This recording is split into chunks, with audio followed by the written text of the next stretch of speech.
I mean, what else am I supposed to expect? Did I expect this? Kind of.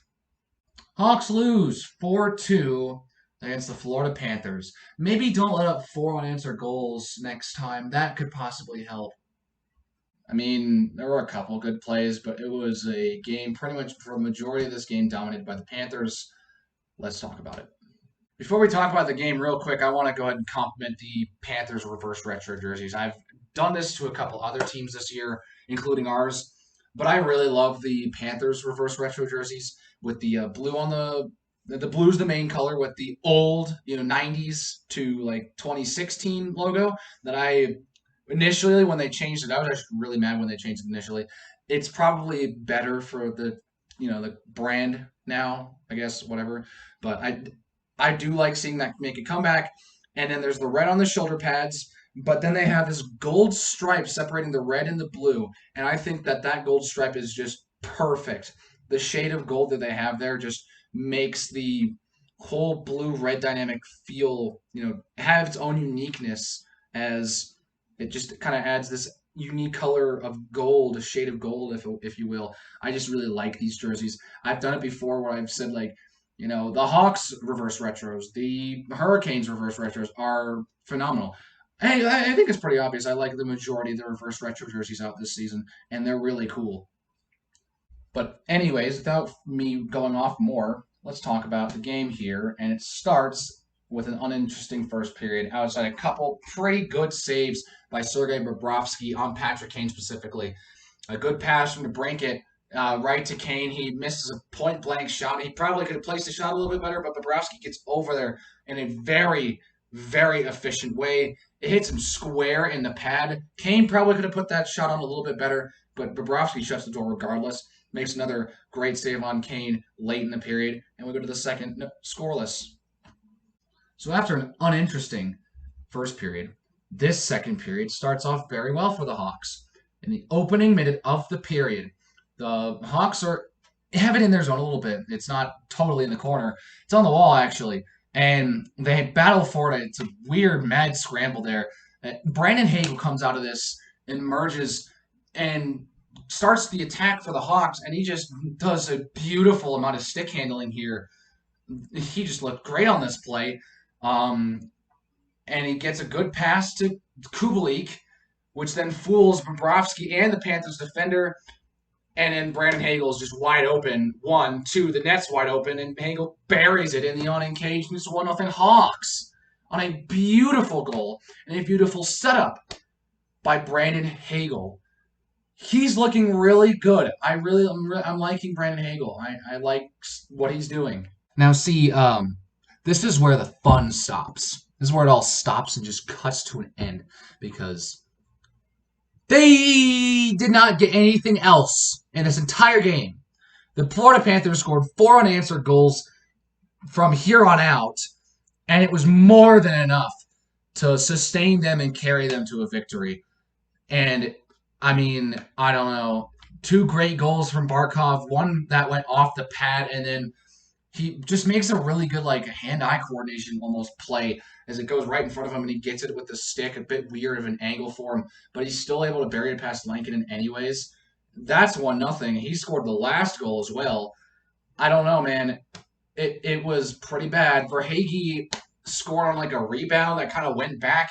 He was just trailing back through the defensive zone and just decided to blast it and somehow beat Lankinen. I don't know what's going on. And then in the third, Vetrano scores. I don't know what else to say. The Hawks let up 4 in a row. They didn't look good. They didn't look good after that goal from Hagel. They didn't look good. If you go to the second Barkov goal, which was the only goal that the Panthers scored in the third period. I said Vetrano scored in the third. He didn't. It was a good play. Verhaeghe gets it over to Duclair and just a perfect lead pass. I don't know what Lankinen's doing. He's way out of the crease, and it's an easy goal for Barkov. Lankinen, love the man. He's doing a great job this season, but there are certain plays like this where I just start scratching my head what are you thinking? This is a perfect example of that's a rookie mistake right there, personally. I'm not going to go too hard on him because he's been our saving grace this season.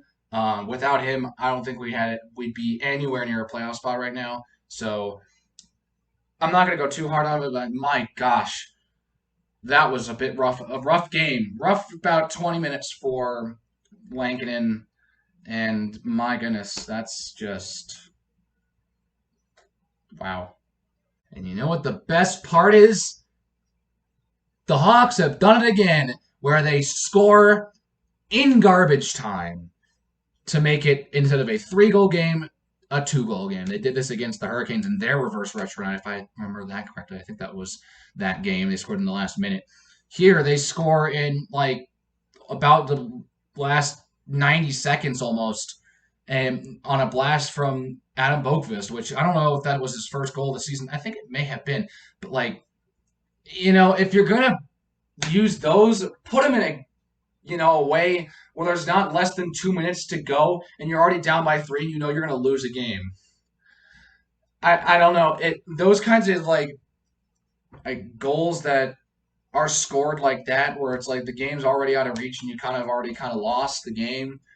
It's like, well, it just makes the loss look a little worse. But I mean, really, I don't really know what else to say about this game. This game once we scored, the game went into a bit of a free fall. It happened when we played Tampa and let up 6 in a row. So it happened again. This is something that really needs to stop. It's been really frustrating because the Hawks, they look good at sometimes. They look good. They may put a good goal or two and have a nice little 2-goal lead, and then they blow it and let up like 4 or 5 goals up in a row. They've done it a couple times in this last couple of games, and it's been really infuriating because it looks like there might be some hope for maybe a win against a really good team, and then the really good team starts playing really good, and then the Hawks, who were projected to be really bad, starts playing really bad, and then we lose. That's really all there really needs to be said about this one. There wasn't really much positive stuff from the Hawks here, outside of Hagel having an amazing goal. I really still love that goal. That was really a really good play by Hagel. I hope that he can make a goal like that and have it mean more, because that goal by the end of the game meant nothing other than we didn't get shut out. That's really it for me. I don't really have much else to say about this game. It wasn't really just a game that we played that we just lost. There wasn't really anything special about this game outside of it being a reverse retro night for the Panthers personally.